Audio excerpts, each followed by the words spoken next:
La Edad Antigua.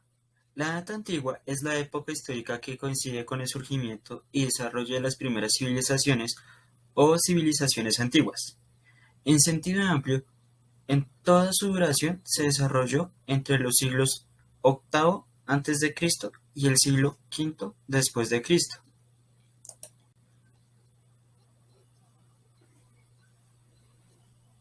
La Edad Antigua se dividió por periodos. El primer periodo era la temprana Edad Antigua, que comenzó en el milenio 4 a.C. en Oriente. El siguiente periodo fue la Alta Edad Antigua o Antigua Clásica, que se dio entre los siglos V a.C. y II después de Cristo. El siguiente periodo fue la Baja Edad Antigua o Antigua Tardía, que dio comienzo en el año 284 después de Cristo. Lo siguiente fue el fin de la Edad Antigua, que se dio en el año 476 después de Cristo y dio paso a la Edad Media. Grecia. Grecia es para la humanidad lo que el corazón y la mente para el humano. Johann Wolfgang von Goethe. La antigua Grecia fue una civilización de la antigüedad que se asentó en el sur de la península balcánica y desde allí se expandió hacia otras áreas del mar Mediterráneo a partir de los siglos X y IX a.C. El desarrollo de la civilización griega es totalmente distinto a la evolución de las civilizaciones orientales. El nombre de Grecia, Graecia, en latín, fue dado por los romanos, que literalmente significa la tierra de los griegos, mientras que en su historia los mismos griegos antiguos.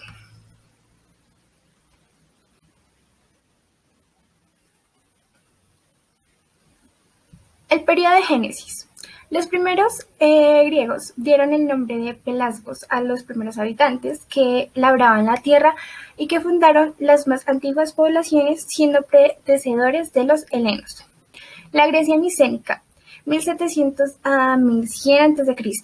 Alrededor del año 1400 a.C., los aqueos iniciaron contacto comerciales con la isla de Creta y la conquistaron pacíficamente e introdujeron algunas innovaciones sin alterar la estructura social de los pueblos nativos.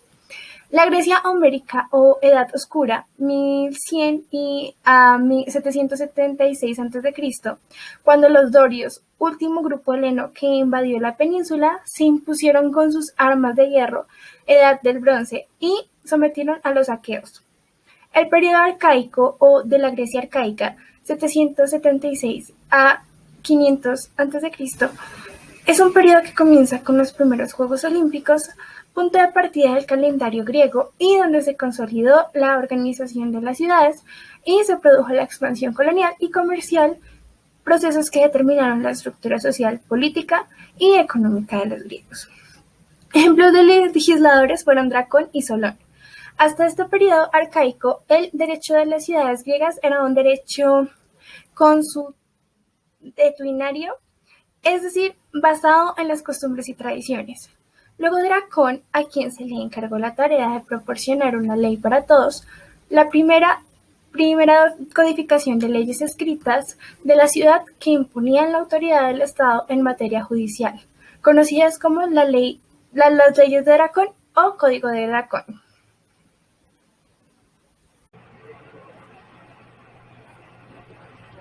Filósofos del período clásico. Tales de Mileto nació en el 624 y murió en el 546 a.C. Podría considerarse a Tales como el iniciador de la escuela de Mileto, que es una de las primeras corrientes filosóficas de la Edad Antigua. Fue un matemático, geómetra, físico y legislador, además de filósofo. Sus principales aportes fueron el desarrollo de las especulaciones científicas, el pensamiento deductivo y la filosofía griega. Dos teoremas geométricos de enseñanza en todas las escuelas del mundo llevan su nombre, pero fundamentalmente Tales es el primer filósofo occidental del que se tiene registro en su intento por explicar de manera racional algunos fenómenos planetarios. Considera el agua como el principio último de la realidad, porque está insolublemente ligada al fenómeno de la vida. Anaxímenes nació en el 590 y murió en el 524 a.C. Es discípulo de Tales y compañero de Anaximandro. Anaxímenes es el tercer eslabón de la escuela de Mileto. Su aporte se centra en la concepción del aire como un elemento central del origen de todo, basándose en un método cuantitativo de observación sobre la respiración humana. Anaximandro nació en el 610 y murió en el 545 a.C. Junto a su mentor Tales, Anaximandro fue uno de los iniciadores de la escuela de Mileto, y además de filósofo era geógrafo, disciplina con la cual obtuvo gran reconocimiento al ser el primero en decir que la Tierra era cilíndrica y configurar uno de los primeros mapas. Sus principales ideas están asociadas al principio de todas las cosas y a lo ilimitado. Además, fue uno de los primeros filósofos en hablar sobre la evolución de las especies al considerar que el agua era origen de todo. Expresó en el origen la palabra infinito sin forma ni límites. Heráclito de Efeso nació en el año 535 y murió en el 470 a.C. Era filósofo materialista de la Grecia antigua, uno de los fundadores de la dialéctica. Heráclito enseñaba que en el mundo forma una unidad por sí mismo y no ha sido creado por ningún dios ni por ningún hombre, sino que ha sido, es y será un fuego vivo que enciende y se apaga con arreglo a las leyes. Según Heráclito, el fuego es el elemento primario de todas las cosas. Pitágoras nació en el 569 y murió en el 475 a.C.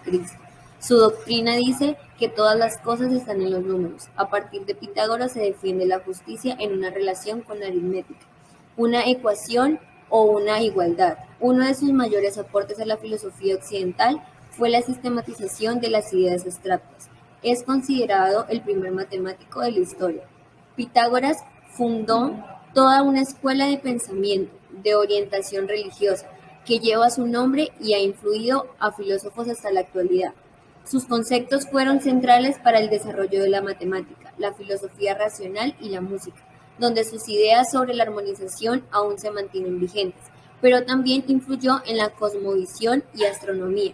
Siempre será recordado por el teorema de Pitágoras, que reza que en todo triángulo rectángulo el cuadrado de la hipotenusa es igual a la suma de los cuadrados de los catetos.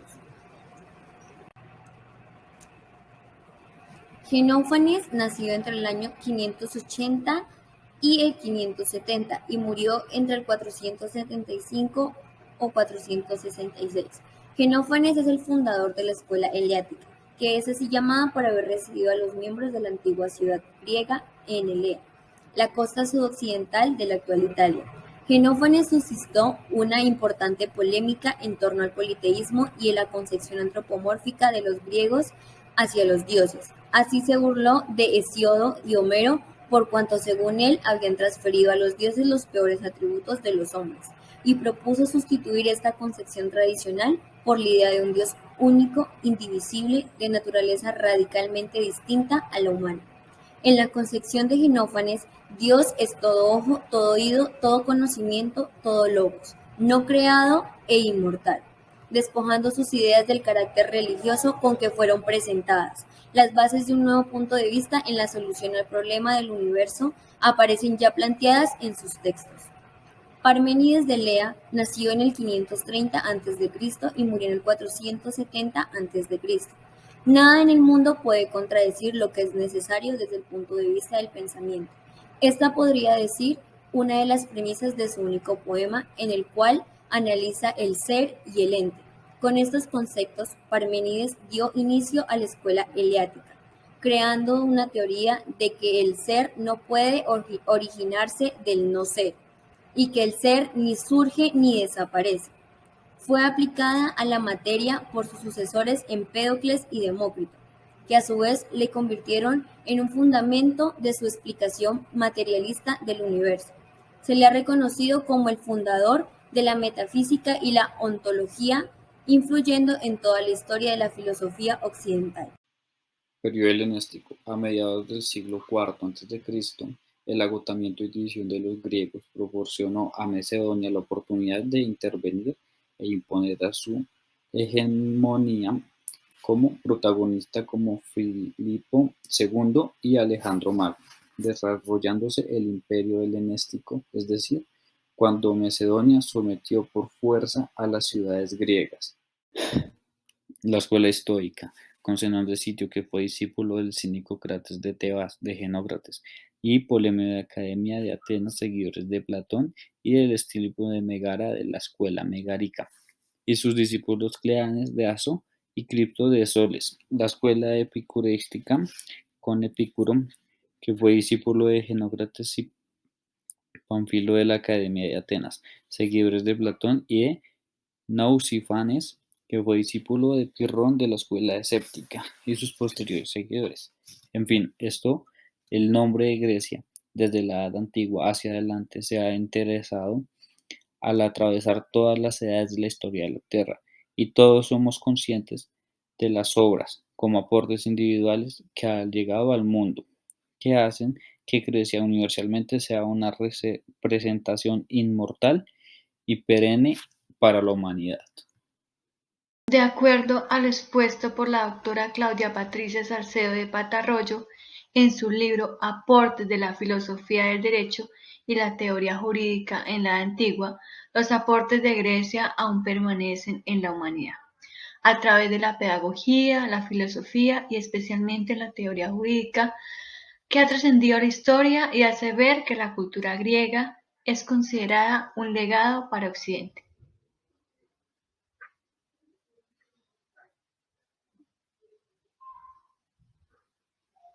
Aspectos muy importantes: el derecho privado y el derecho público. Desde la dimensión normológica y desde el punto de vista del derecho privado, la influencia del derecho privado patrimonial y que se refleja en la dimensión axiológica, tiquelógica, en el pensamiento filosófico a través de la pregunta socrática, del idealismo y del perfeccionismo platónico y del empirismo organicista aristotélico. Desde el punto de vista del derecho público y viéndolo desde un derecho positivo, en Grecia es importante resaltar dos extraordinarios progresos, como lo son la ciudadanía y la democracia, de los cuales tanto Platón como Aristóteles desarrollan en sus obras La República y la Política. Allí se expresa que en la Grecia de la antigüedad los primeros filósofos hablaron de un naturalismo puro, un naturalismo histórico, como antecedente del iusnaturalismo y que por lo tanto tuvo sus antecedentes históricos en el naturalismo presocrático y en la sofística.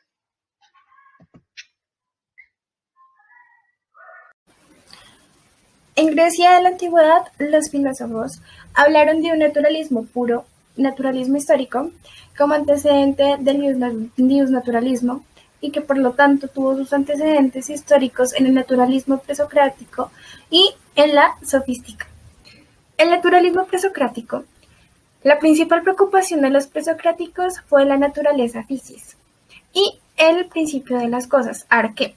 Por ello, se considera esta etapa dentro de la filosofía griega como la etapa cosmológica, que es la transición del mito a la physis y el cosmos. En el siglo de Pericles, la escuela sofista en el siglo V a.C., con representantes como Protágoras, Antifonte, Hipías de Elis, Gorgias, etc., representó la edad de oro de las ciencias. Provocó el ambiente propicio para que los sofistas llevaran a cabo una revolución espiritual, reemplazando el eje de la reflexión filosófica desde la physis y el cosmos hasta el hombre y lo que concierne a su vida como miembro de una sociedad. Es el inicio de la transición de la physis al cosmos, al hombre y la sociedad. Génesis clásico del iusnaturalismo. Sócrates, Atenas, 410 a.C. y 399 a.C. Hace casi 25 siglos, en Atenas tuvo efecto el proceso político que aún es considerado uno de los acontecimientos más importantes de la historia.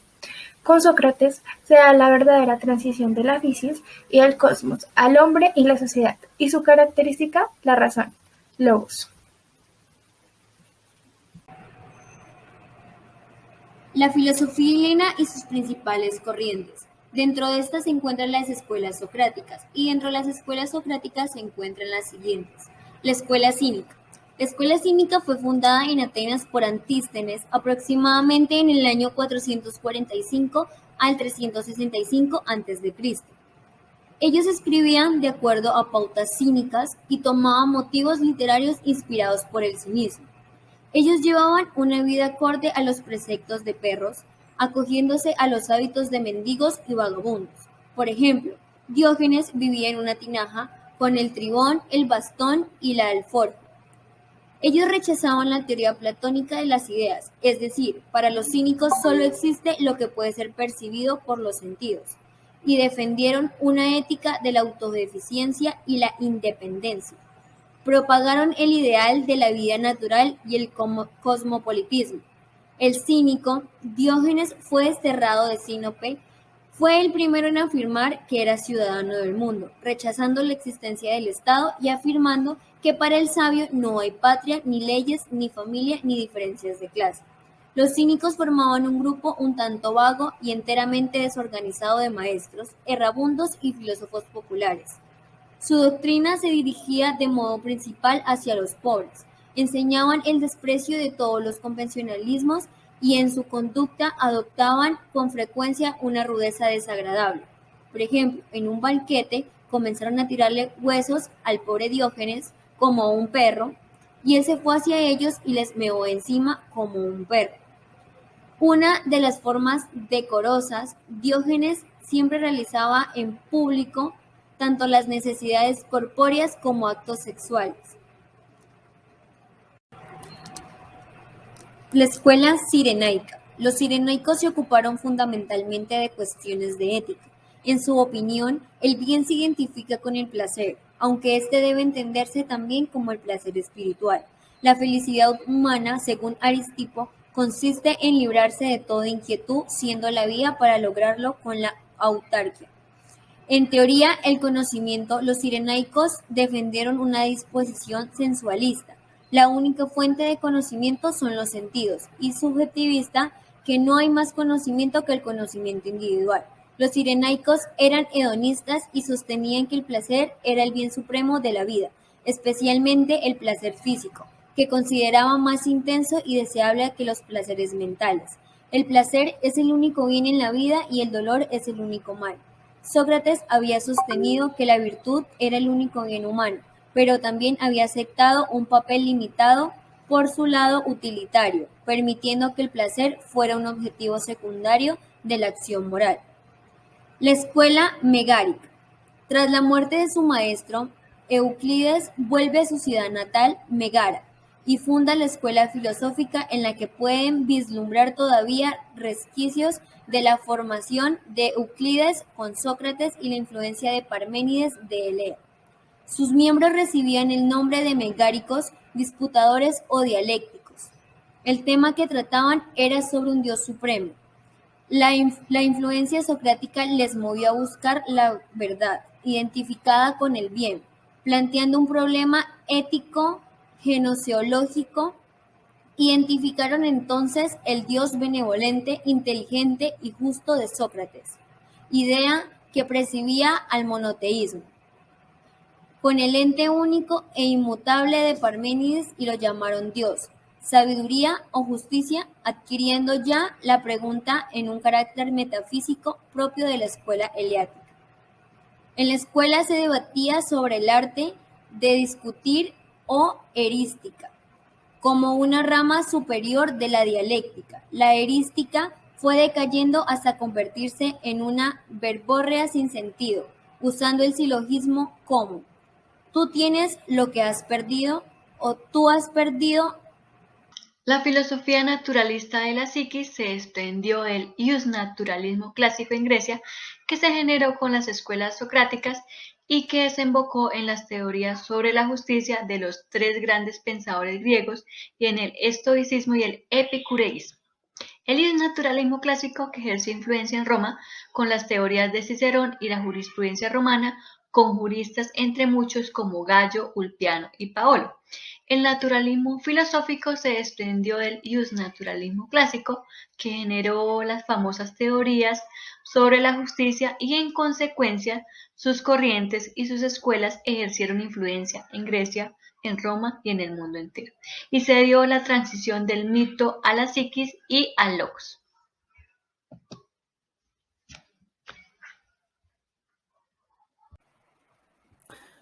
Roma.